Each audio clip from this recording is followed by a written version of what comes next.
Good afternoon. Welcome everyone to today's webinar.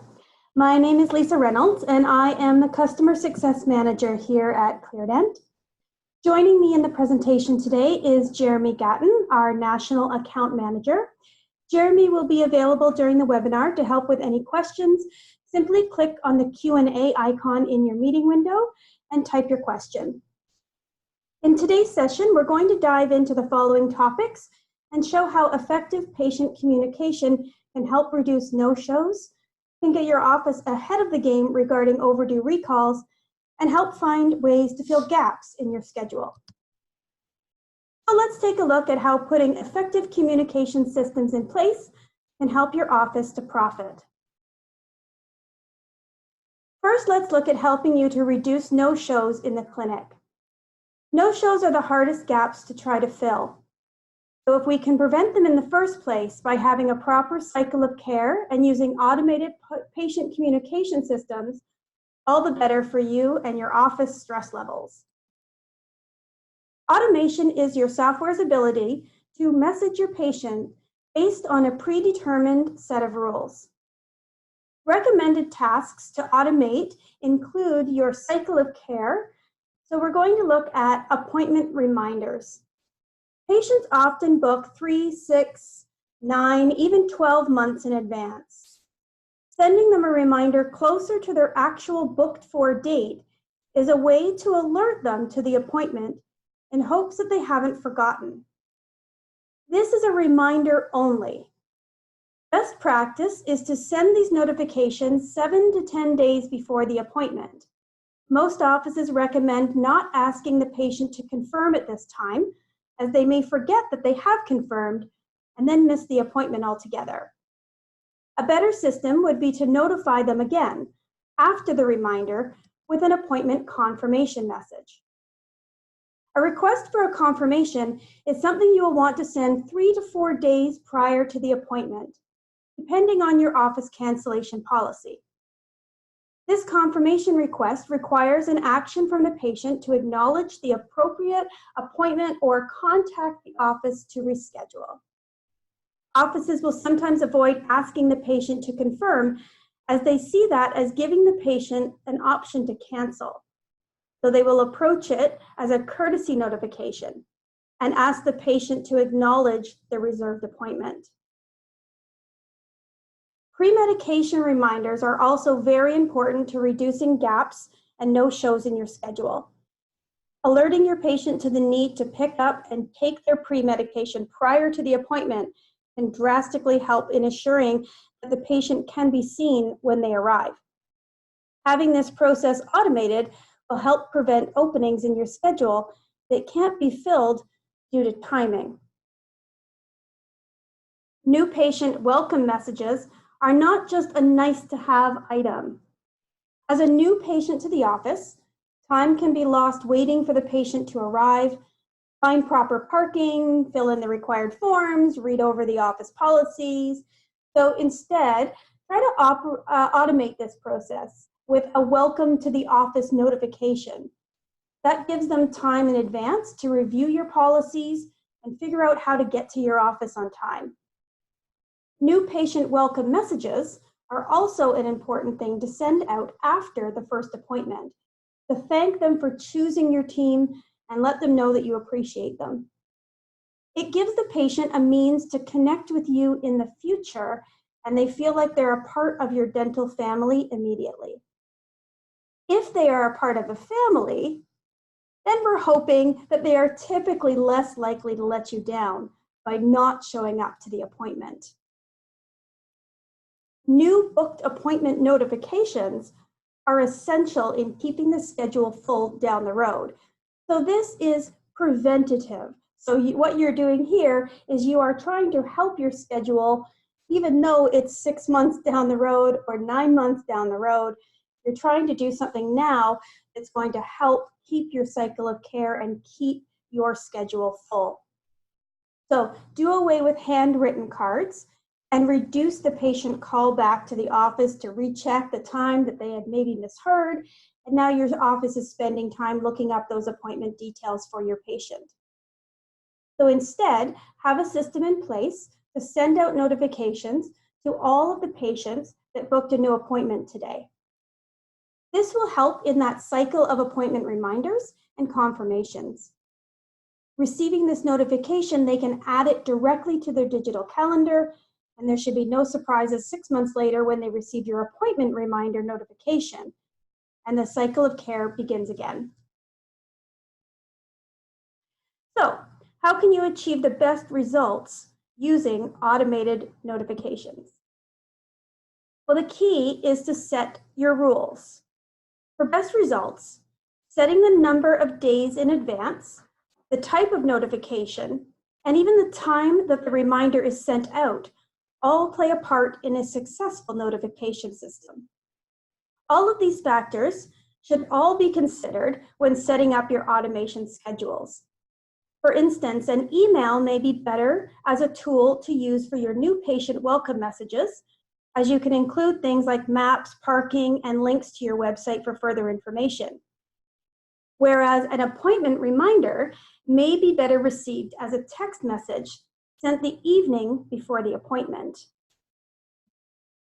You can design your own notifications, or you can use a service like what is offered with ClearConnect. Keeping in mind your office branding and messaging to stay consistent throughout all of your communication tasks is key to gaining patient loyalty and in turn, having them keep their appointments. You want to ensure that you are communicating at the appropriate time. For instance, 8 a.m. or 8 p.m. will work best to catch those starting or finishing up their day. Even though your office may not be open, chances are the patient is checking their phone and will more than likely respond to acknowledge the message. A well-implemented automation strategy includes having your patients contacted the way they want to be contacted. So with contact priority settings, you can select the preferences on a per patient basis. Some patients want you to call them on their cell phone, but do not respond to text messages. So here, you can keep their mobile number on file, but ensure that they will not receive automated text messages. Other patients may prefer text messages over emails or calls. So setting up this properly prevents your patients from becoming frustrated with your office communication methods. Automation allows you to set the notification schedule, sending reminders at 8 a.m. or at 8 p.m., again, depending on the type of patient demographics that you have in the office, or the type of reminder that's being sent. Not having to handwrite appointment reminder cards prevents the human error aspect of that information being written incorrectly. Automated messages come directly from your schedule and database. No more Tuesday the 13th or is that Wednesday the 12th scenarios, not to mention forgetting to write down the actual year of the appointment. The front desk can now focus on other tasks, like booking major treatment and helping patients that are actually physically in the office, instead of spending their days leaving voicemails, which nowadays no one seems to listen to anyway, and hoping that the patient will call you back during your business hours. So now let's look at reducing overdue recalls. Best practice suggests using these contact time intervals to keep on top of your recall system. Ensuring that all communication is logged in the patient's digital file is also very key. This way you can monitor how many times your staff have tried to contact the patient, as well as being able to respond to an incoming patient call with all available information on hand. There's no need to go and look at a printed list or a handwritten note that's written in a recall binder. So we want to look at sending out a reminder 30 days in advance of a patient's upcoming due date. This gives them enough time to actually consider what their schedule is and find a time that works in their schedule and in yours. If they are overdue, you want to send a reminder 30 days after their due date. So again, you don't want to hound your patient the day after they're due. You don't want to seem like the office that is nagging their patients to always come in, but a good 30-day buffer is enough time to give them the opportunity to contact you, but also look like you are following up in a timely manner with the patient. Again, 90 days after the due date, you want to contact the patient one more time. And finally, a reactivation notification 12 to 18 months after their last invoice or their appointment. This will help with your patient attrition. And again, the 12 to 18 month mark, you can decide based on your patient demographics. These notifications will be different in their language, progressively appearing more urgent to keep the patient in good oral health. Finally, let's tackle filling those less than desirable gaps in your schedule. In our first situation, we identify an opening in the coming days or weeks. These are not great, but they are easier to deal with than no-shows. We can use tools to find patients with outstanding treatment that is not booked. Sort it by the provider, the procedure, the status, and more in order to find the appropriate patients to fill the gaps. Using an automated system, we can notify an individual or a group of patients and let them know that we have an opening which may fit their schedule. With one group message, we can reach many potential patients. So the chances of getting the spot filled increase, and the time our front desk is spending on the phone individually calling and leaving messages is significantly decreased. Anytime we're sending out group messages, we are aware that these messages are not going as a group message as we understand it. They do appear to the patient as an individual message, but it's just an easier way to send that information out from your front desk or from your office. In our second situation, our approach is a bit different. Here we have a short notice, or worse, a same-day cancellation. In this scenario, you may want to look specifically for patients that have not rebooked a previously scheduled appointment, or look for those who are on your booked and waiting list. Those patients have committed to an appointment but want to come in sooner if the schedule opens up. Lastly, we can also look for patients that have short notice canceled or no-showed in the past and reach out to them to see if they can help you out.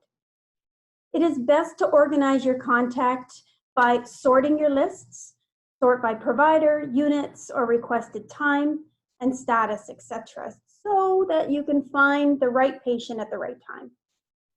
Then, using automations, notify the individual or group of patients by text message, and again, allow them to begin responding and filling in your schedule while your front desk team works on other tasks. So that brings us to the end of today's webinar, reviewing ways to profit from patient communication systems. Again, my name is Lisa Reynolds, and I hope you found value in this presentation.